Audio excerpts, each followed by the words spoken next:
Se Barroso, escoltado por Flávio Dino, não tivesse proclamado ilegalmente, aspas, nós derrotamos o bolsonarismo, fecha aspas, primeira pessoa do plural, nós derrotamos o bolsonarismo, que não é função dele derrotar politicamente, partidariamente, ninguém, como ministro de um tribunal, não é função dele. E muito menos do tribunal. Ou ele está falando, nós, como um grupo político, ideológico, e isto é vedado pela Constituição, e é crime de responsabilidade do ministro fazer isto, ou ele está falando pior ainda. Nós, do Supremo Tribunal Federal, se esse nós se refere ao Supremo, derrotamos, politicamente, evidentemente, 58 milhões de pessoas que votaram no ex-presidente. Então, vou repetir, se ele não tivesse, ao lado do ministro Flávio Dino, dito ilegalmente, nós derrotamos o bolsonarismo, no seu inflamado discurso proferido em feitio de militante político, partidário, ideológico, estudantil, num palanque da UNE, mas ao qual a mídia não deu a devida repercussão, porque pouco se falou, a coisa ficou meio oculta, meio escondida, pelo absurdo. Mas o próprio presidente do Senado veio e disse que ele não podia dizer isso. Absolutamente inadequado, tem que haver uma retratação, até o presidente do Senado, sempre favorável aos ministros. E aí a mídia engajada ficou calada, deu mínima repercussão ao fato. Provavelmente, se ele não tivesse dito isso, e se não tivesse havido a manifestação do presidente do Senado, e pela primeira vez pôs a cabecinha de fora, provavelmente outro fato ainda parcialmente incógnito, não se sabe direito ainda o que aconteceu, o do aeroporto de Roma, não viraria notícia, para servir, aparentemente, no primeiro momento, de cortina de fumaça, capaz de encobrir o Barroso. Porque o fato do Barroso é grave, gravíssimo. Tanto que entraram hoje com o pedido de impeachment, e pela Constituição e pelo que ele fez, o impeachment teria que ser pautado pelo presidente do Senado e a votação, de acordo com a Constituição, seria a concessão do impeachment. Bem, mas desviou-se o foco do indecoroso ministro em direção ao vulto de Moraes, o acontecimento de Roma.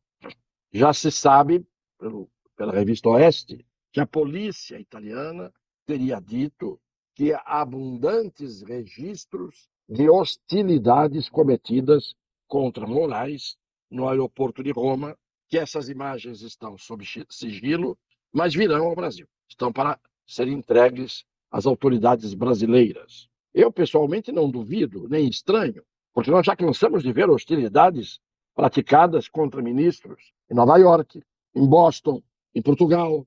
Por que não haveria de ter uma manifestação, uma hostilidade também em Roma ou onde quer que fosse? Eles saem toda hora lá para fora e são vistos no meio da rua, coisa que não acontece no Brasil.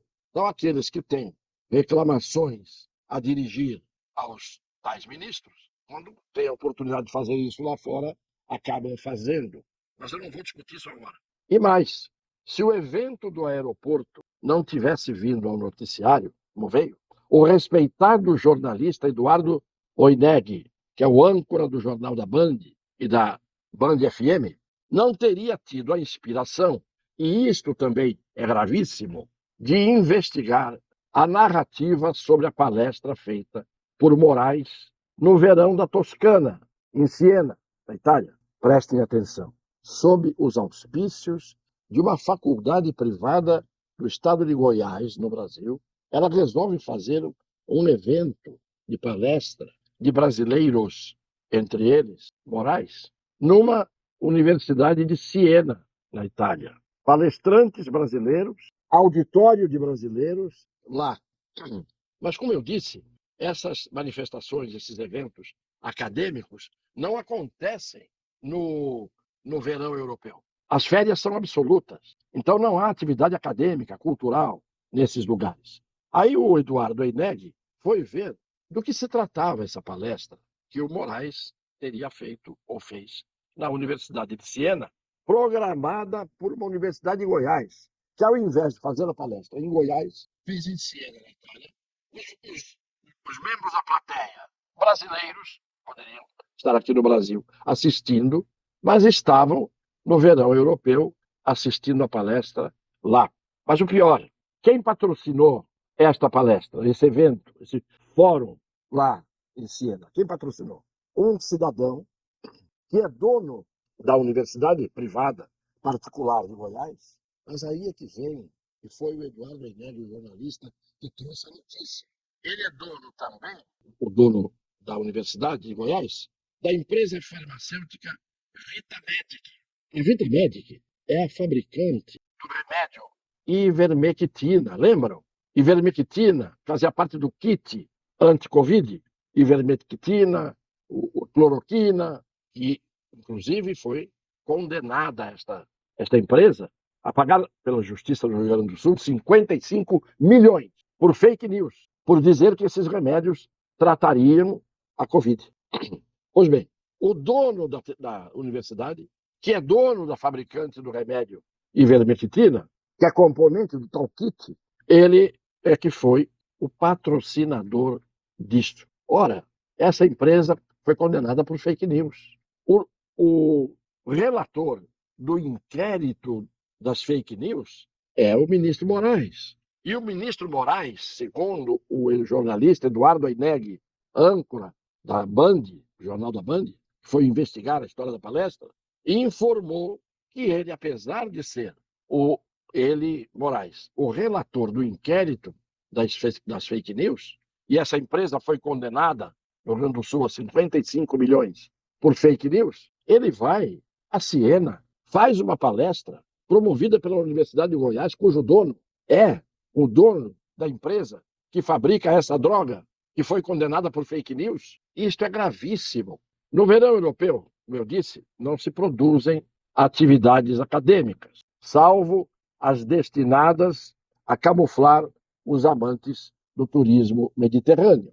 Esses fatos mostram alguns dos milenares capítulos da trágica mitologia grega, onde se revela a monstruosidade da Hidra de Lerna. Vocês sabem, a Hidra de Lerna era aquele ser que tinha corpo de dragão, várias cabeças de serpentes, venenosas a tal ponto que o hálito das serpentes seria suficiente para matar. O veneno era tão forte que o hálito já mataria. E a Hidra de Lerna, matar a Hidra de Lerna era um dos 12 trabalhos de Hércules na mitologia. Pois bem, esses fatos de que eu falei agora, primeiro o discurso do Barroso, depois o fato do aeroporto de Roma, passando por cima do discurso do Barroso, para que ninguém mais fale nele. Mas o pedido de impeachment entrou hoje, pelo que ele falou. E aí a gente verifica que o ministro Moraes foi fazer a palestra lá fora, promovida por uma universidade de Goiás, assistida por brasileiros e patrocinada pelo laboratório que fabrica o remédio que foi condenado por fake news naquela altura do tal kit que trataria a doença pandêmica. Diante da fala absurda de Guterres, essa Hidra de Lerna é uma Hidra de Lerna monstro, judiciário político, portadora de múltiplas cabeças de serpente, corpo de dragão e seu peçonhento hálito mortal.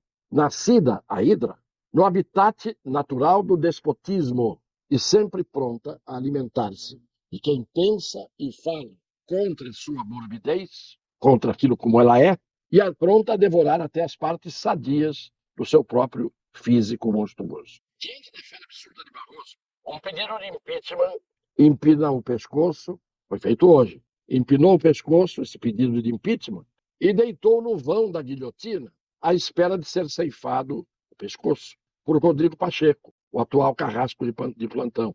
Por quê? Porque nenhum pedido de impeachment de ministro foi para frente, até hoje, por nenhum presidente do Senado, muito menos por ele, que nunca deu bola para pedido de impeachment, embora ele tenha condenado a fala do ministro Barroso. E diante do suposto arranca-rabo havido na muvuca, na entrada da sala VIP do aeroporto de Roma, a Rosa mandou a Polícia Federal descumprir o seu dever, invadindo a moradia dos precocemente acusados, desferindo um Gestapo na face do direito.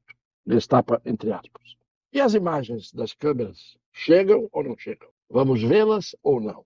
Porque ali, diante do que elas mostrarem como imagem e como som, não haverá dúvida. Ninguém estará aqui para distorcer a verdade quando a verdade for mostrada. Por enquanto, tudo que se fala é absolutamente precoce, prematuro. Mas a mídia, desavergonhada, já editou sua verdade. No primeiro dia, o fato não tinha câmeras, não tinha imagem, não tinha som, não tinha nada. Já a mídia tinha dado uma versão com toda a repercussão muito, muito, muito, infinitamente maior do que a repercussão da fala do Barroso, que é muito mais grave, principalmente porque ele é reincidente em falas absolutamente incabíveis na voz de um ministro de um tribunal maior. Enquanto isso, vemos uma pandemia de palestrantes, falastrões, cultores do torto em sua própria terra, cultores do torto, a fingir falar sobre direito diante dos olhos de quem não é cego, mas tenta ver, apesar das vendas postas por um judiciário de muitos caolhos, videntes a enxergar com um olho único um lado só. Enquanto isso, Luiz Inácio, em estado de ódio crônico e irreversível, disse serem, aspas, palavras dele, animais selvagens, os 3 brasileiros envolvidos ainda na mal conhecida história de Moraes Filho, principalmente. Enquanto isso, Barroso espera safar-se mais uma vez de um crime de responsabilidade, tripudiando e debochando dos manés, como ele rotula milhões de cidadãos deste país. Eu sempre tenho dito, gente semeando tantos males e injustiças não escapará de uma drástica e trágica colheita. Estão semeando males e injustiças. Não escaparão de uma trágica e drástica colheita, da qual, infelizmente, não escapará ninguém.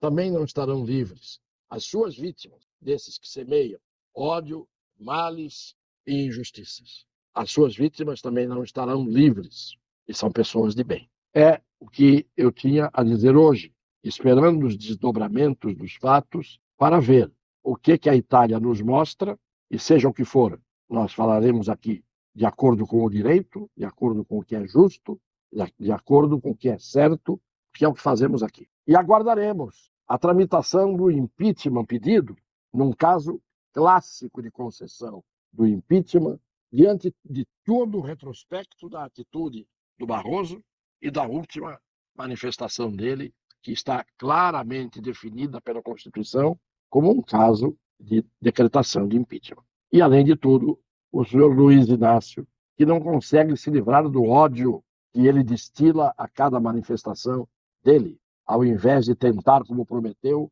pacificar o país. Há uma pergunta final. A quem interessaria o impeachment do Barroso? Interessaria à justiça do Brasil. Interessaria a que se cumprisse a Constituição.